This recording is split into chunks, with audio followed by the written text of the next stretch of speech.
Kasin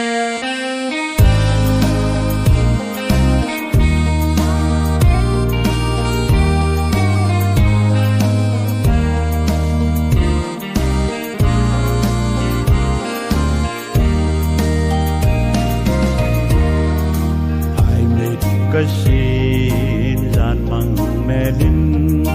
ngày zul thay lo la nu koma abana din la de lo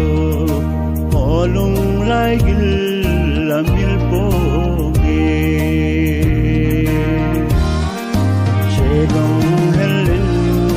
ham thip lama kahin do ne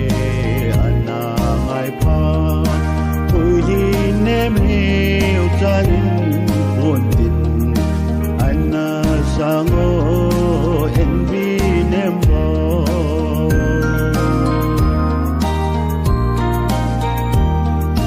halbi dabgan chung zol hawa goldei kimnal hawa ngayin uiwa bangsan leng le tangi sun sot toni kalung jo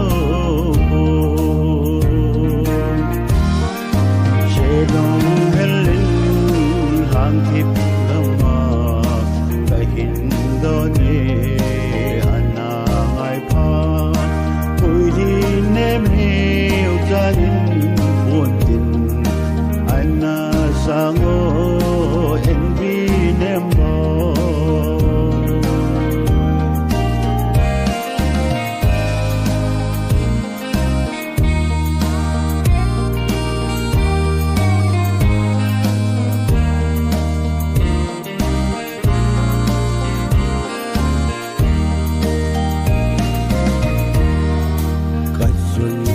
yo changin lago kasi lung tu mol so salo hoy kai noi ya ka mawi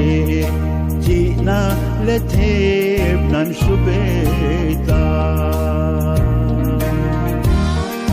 chelong helin hang thip lama kahin do ne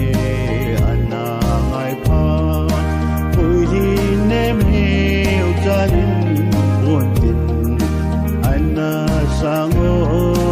envi nembo